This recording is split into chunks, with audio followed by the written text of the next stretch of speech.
The tree of life. It sustained the created man eternally.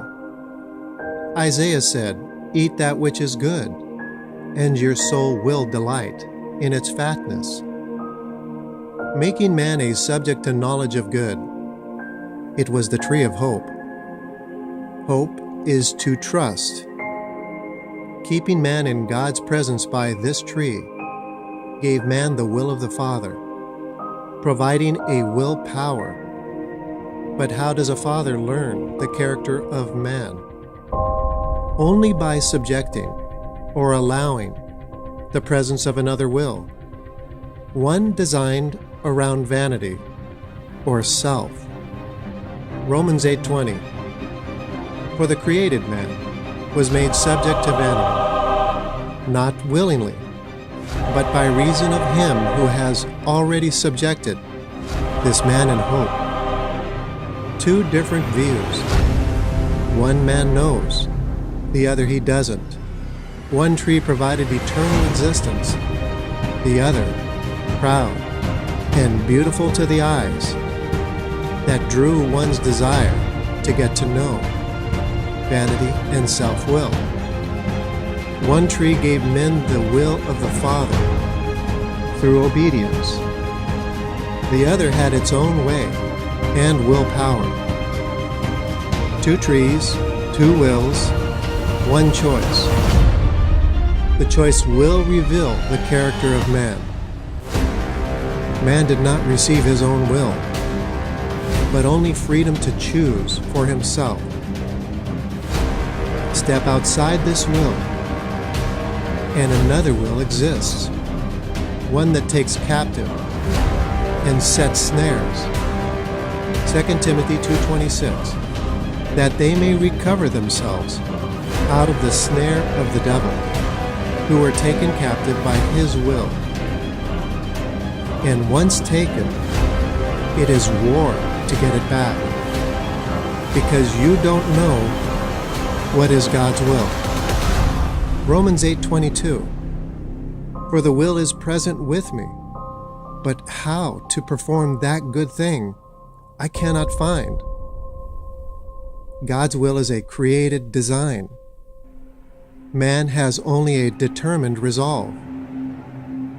Your choice did not give you power only to leave, but not to return.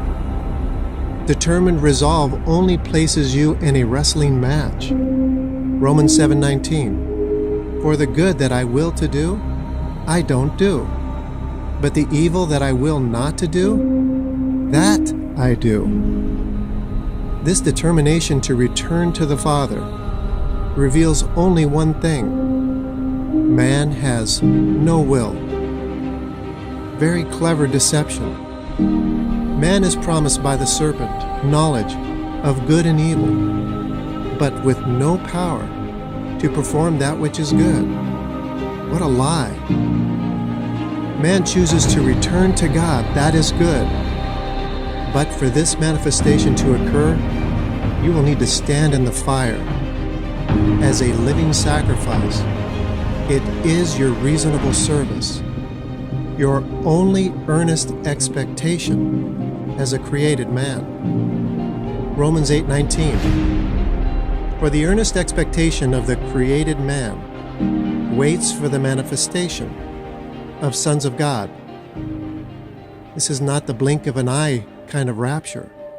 It is not that change. This is a new creature in Christ change. This is a manifestation, a transformation that must take place first to become adopted. The adopted son signifies the place and condition of a son, given to one in whom it does not naturally belong to. A son is identified by the absence of self-will. They have been adopted back to their original will, and the son speaks the will of his Father.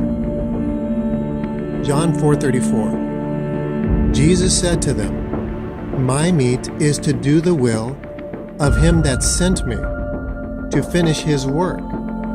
Not everyone will receive this meat, God says, any man that trembles before his spoken word, him I will draw to myself. Revelations 22:14. Blessed are they that do his will, that they may have right to the tree of life. Now remember what he told man when he first exited the garden. Genesis 3:22. And now, lest he put forth his hand, and take also of the tree of life, and eat, and live forever. This is food that I provided to my family for years. I want to now share it with you. I hope you'll share it with a friend. If you like it, I'll provide more. Thank you for listening, and God bless you.